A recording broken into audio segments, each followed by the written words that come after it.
Hello everyone, welcome back to my new video. Mayam ngasi video ano bama pudun laksare.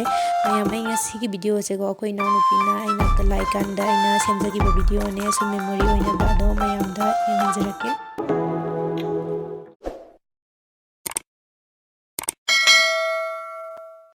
Mayam to isa thobi je haju pung 8 makhai tara buk ne ko tummi je mai te di je ko laga tummi je.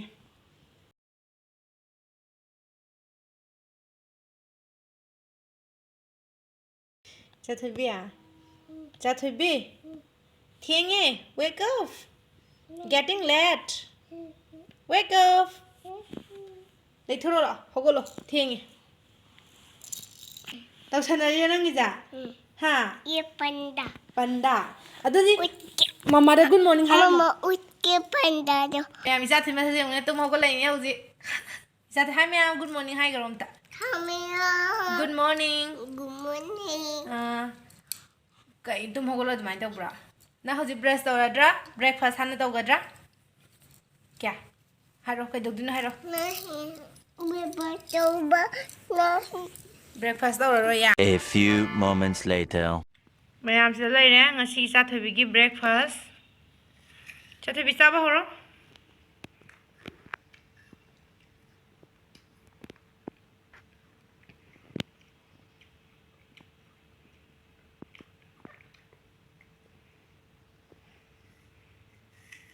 Nang kai jai no?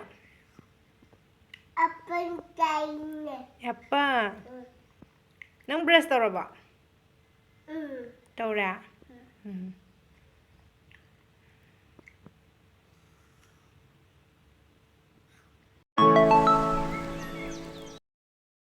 Mayam hauji Chathobi se breakfast aba loire bako aduduga ma hauji aina sumsigi book se kaino tawraga magic book ne bako asije mangonda piraga ma se sumaina adum kaino tawraga pen je pairaga ma adum yektana khotana sketch tawraga leiye bako ma sida leise pungai ma pung amadi ma adum sumaina tawraga adum sanaraga mathanda leiye ado aingonda ju kaino tawrakte disturb tawrakte aingonda khara adum sumaina leigibagi aise free oye bako ado hauji sije sigi book se mayam se yamna kanaba hauji angang macha macha leibadadi ko sigi book se haidi khud siju singba henkale aduga yamna kahani knowledge oye bako moida so mayam su kaino angang macha leiradi sigi book se sijina biyo adum kanaba ne adu Chathobi hauji adum ma pungai ma pung amadi adum ma sumaina phamaga leiba ngamme bako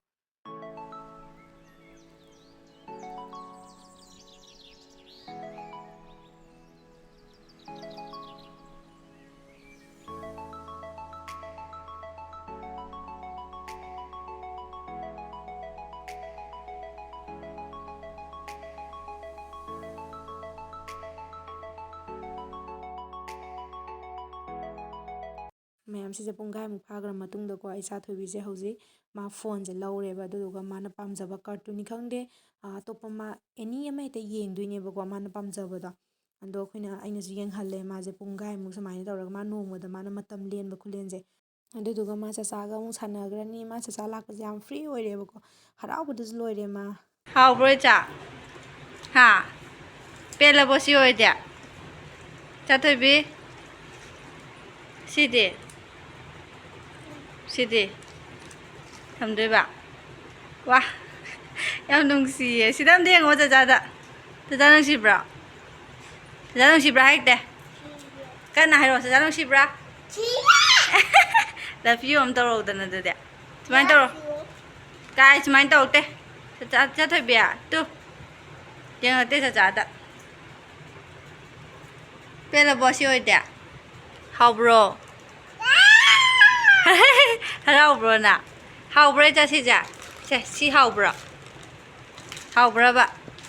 Tamo. Thamma. Horen jana bro? Jana ba na? Mama thamga. Mama thamga. Hayu. Mama. Is mama gi su thamningi ro. Thamji. Chidi. Chiju yawe. Chiju na. Horen gi thamasi ko. Horen na. Nang tumura ka sana ba? Yabra? Okay. Kumnaro. Yay.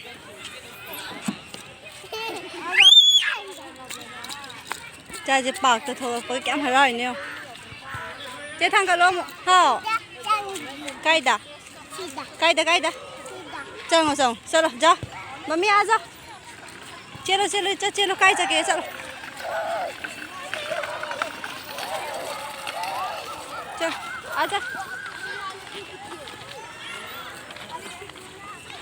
इचा कई सानदोइनो चलो चलो चलो नंगा साननिंग मफमदा चलो तो mummy जाओ mummy काय हो रहे हो मम्मी कहाँ है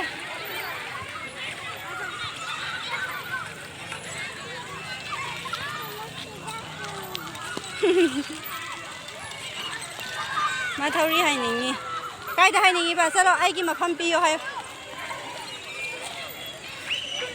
बेबी आदा ब्लू मचुगे मा हांगे से चला ब्लू मचुगे हांगी जला कम कम कम बेबी कम अच्छा जा जा आ कायदा इचा कम दिस वे थंगलो मा नेम तो जितो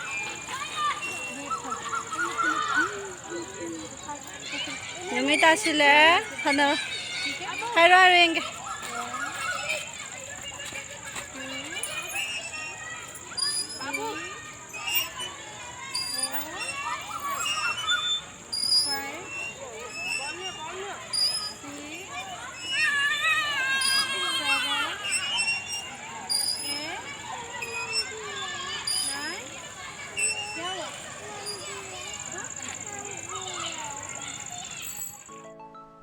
मैम हौजी नुमित तारेबको अदो नुमित तारे अखोय युमदा हल्ले अदुगा अखोय नावपीना सिजे KFC दगी चिकन जे ऑर्डर तौ लेरमेबको अदो ngac सुमाइना चारानी दुदुगा angangi karigi sak amuk thongkalani boko khara thongkalaga pijarani sini mayam ngasi nongmagi sa thina leibani mai chana lakpagi nungai bodoko maina kano tawra loisangre ngasi nongmaje ado mayam matang sare video se loisilage bye bye